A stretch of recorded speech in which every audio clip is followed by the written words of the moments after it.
샬롬 7월 17일 예품 매일 말씀 함께하는 여러분 사랑하고 축복합니다. 어느덧 7월 중순이 넘어가고 또 무더위가 계속해서 이어지고 있는데요. 하나님 말씀 묵상하고 또 읽으면서 이 시기를 또 건강하게 잘 지나가기를 간절히 소원합니다. 오늘 함께 묵상하실 본문은 예레미야 5장 20절부터 31절까지 말씀인데요. 역시나 무섭고 무겁습니다. 그런데 이 말씀 묵상하면서 우리 삶 가운데 울리는 경종이 있기를 바라고 또 하나님께로 또 돌아오고 또 깊은 은혜 누리는 시간 되기를 간절히 바랍니다. 오늘 본문 20절에서 이스라엘 백성에 대해서 말하기를 하나님을 향한 지각이 없고 귀가 있어도 듣지 못하고 눈이 있어도 보지 못한다고 말합니다. 그러니까 하나님을 알지도 못하고 믿지도 않고 찾지도 않는다라는 것입니다. 또 계속해서 설명하는 것은 하나님을 향한 두려움, 그러니까 경외함이 없다라는 거예요. 땅을 만드시고 바다가 그 땅의 경계를 넘지 못하게 하시고 이들이 먹고 살 수 있도록 늦은 비와 이른 비를 주시는 분이 하나님이신데 이에 대한 지각도 없고 이것에 대한 알고자 하는 마음도 없고 그렇기 때문에 하나님을 알 수도 없고 그 하나님을 향한 경외함 역시 가질 수 없다라는 것이 바로 오늘 본문이 말하고 있는 이스라엘의 모습입니다. 그런데 이게요, 이 당시 종교 지도자들에게도 동일하게 적용된다고 예레미야는 말하고 있습니다. 오늘 본문 31절에서 그것에 대해서 알려주는데요. 예언자들이, 선지자들이 거짓 예언을 하는 것입니다. 하나님은 분명히 패망할 거라고 말씀하고 계시는데 선지자들은 아니야, 너네 괜찮아, 잘 될 거야, 너네 그런 거 있었어, 우쭈쭈쭈 이거 계속 하고 있는 거예요. 종교 지도자들, 그러니까 제사장들은 자기 권력 지키기에 바쁜 거예요. 그러니까 오케이, 우리가 누릴 수 있는 이 이득, 기득권, 이 이득이 깨지지 않는 그 시스템 안에서 일어나는 일에 대해서는 괜찮아 라고 용인하고 묵인하고 있다라고 오늘 성경은 말하고 있는 것입니다. 그것을 오늘 본문 30절은 무섭고 놀라운 일이라고 말하고 있는데요. 사실은 이것의 정점은 바로 이스라엘 백성들이 이러한 선지자와 제사장들의 모습을 보고 그들의 말을 듣고 좋아하고 만족하고 있다는 것입니다. 저는 이것이 지금 우리가 살고 있는 모습이고 또 어쩌면 교회의 모습이라는 생각을 하게 되었습니다. 신대원 다닐 때 강의 중에 이런 이야기를 하시는 분이 있었습니다. 강남교회에서 사역하는 동안 하지 말아야 하는 이야기가 몇 가지 있는데 그 중에 하나가 자기 남편만, 자기 아내만 사랑하고 그 외에 사랑하는 사람들이 있으면 다 끊어내야 한다, 이런 얘기 하면 안 된다라는 거예요. 너무 놀랬죠. 그 이유는 다 세컨드가 있다라는 거예요. 그렇기 때문에 그런 얘기하면 교회 사람 안 온다라는 거예요.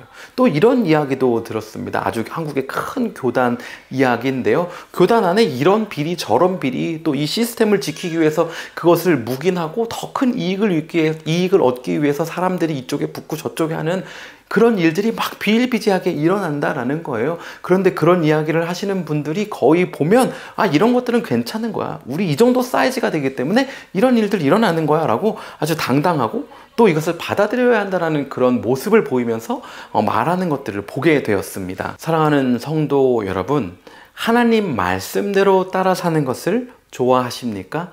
아니면 세상이 주는 안정감과 편리함을 따라 사는 것, 그것을 즐기는 것을 훨씬 더 좋아하십니까? 저는 이것이 예수님께서 40일을 금식하고 나서 사단에게 받으신 유혹과 같다라고 생각합니다. 지금 네가 채울 수 있는 것들을 채우겠느냐, 아니면 하나님의 말씀과 하나님의 뜻을 지키겠느냐라고 묻는 것입니다. 이건 역시 예레미야가 지금 오늘 본문을 통하여서 말하고 있는 것이고 또 우리에게 동일하게 적용되고 있는 것입니다. 벌써 10년도 더 된 이야기인데요. 미국 유학을 준비하면서 토플 학원에 다니면서 토플을 준비했습니다. 사실은 학원 다니기 전에 토플 시험을 먼저 봤는데요. 잘 볼 줄 알았습니다. 그런데 이게 웬걸요, 반타작도 못한 거였어요.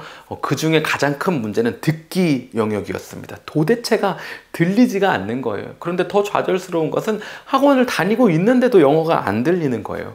그런데 아직도 기억나는 게요, 그때 영어 듣기 선생님이 임계질량 시간이라는 게 언어에는 있다라는 이야기를 하는 거예요. 그러면서 3000시간은 들어야 그 언어가 들리기 시작한다라는 거예요. 그렇기 때문에 어린 아이들도 그 정도 시간을 듣고 나서야 말하기 시작하는 거고, 언어는 이렇게 배우는 겁니다 라고 말해주는 것이 지금 아직도 기억이 납니다. 혹시 하나님 말씀이 들리지 않으시나요? 오늘 예레미야가 말하고 있는 것처럼 귀가 있어도 하나님의 말씀을 듣지 못하는 것만 같고, 눈이 있어서 말씀을 보지만 하나님의 뜻을 깨닫지 못하는 것만 같은, 혹시 그러한 마음 가지고 계신 분 있으신가요? 그러면 우리 삶을 좀 한번 돌아보면 좋겠어요. 혹시 여러분 살아가면서 유일하게 하나님의 말씀을 접하는 기회가 예쁜 매일 말씀 묵상 5분에서 10분 하는 시간이 전부이시진 않으시나요? 이 예쁜 매일 말씀 하는 거 너무 중요하죠. 그런데 하나님의 말씀이 저라는 필터를 통해서 나가고 있는 거잖아요. 하나님의 말씀을 직접 읽고 하나님의 음성을 듣기 위하여서 찬양하고 기도하는 이 시간이 너무나도 중요하고 필요합니다. 임계질량 시간이 차야 하나님의 음성을 듣기 시작하는 것이고, 또 하나님의 말씀대로 살기 위한 그런 도전이 있을 때에 살아낼 수 있는 힘이 생기는 것입니다. 여러분, 지금 세상은 바르게 살아가는 것보다 빠르게 살아가고 편안하게 살아가는 것에 훨씬 더 높은 가치를 둡니다. 그러니까 바르게 살라고 말하는 효율성이 없어 보이는, 내가 누릴 수 있는 베네핏을 잃게 만드는 그 하나님의 말씀을 듣고 싶어 하지 않고, 그렇기 때문에 찾지 않고, 그렇기 때문에 알 수 없고 그렇게 살 수 있는 기회조차 없게 되는 것이 지금 우리의 현실입니다. 오늘 저와 여러분에게 도전하고 싶은 것은 설사 그렇다고 하더라도 하나님의 말씀을 찾는, 그리고 하나님의 뜻대로 살아가는 저와 여러분 되면 좋겠습니다. 빠른 것, 편안한 것, 바로 눈에 보기에는 좋아 보이고 먹음직도 하지만 사실 그것은 우리의 삶을 채울 수 없는 밑이 빠진 것만 같은 웅덩이를 파는 것이기 때문입니다. 하나님의 말씀 오늘도 시간 내서 읽으시기 바랍니다. 조금 불편하고 때로는 지루하고 때로는 의미 없는 미닝리스한 것만 같은 그런 느낌과 생각이 든다고 할지라도 하나님의 말씀을 찾고 읽고 그대로 살기 위한 그 노력과 시도를 멈추지 마시기 바랍니다. 왜냐하면 그것이 저와 여러분에게 생수이기 때문입니다. 그렇게 오늘도 하나님이라는 생수로 우리의 목마름을 채우며 살아갈 우리를 응원하며 오늘도 샬롬입니다.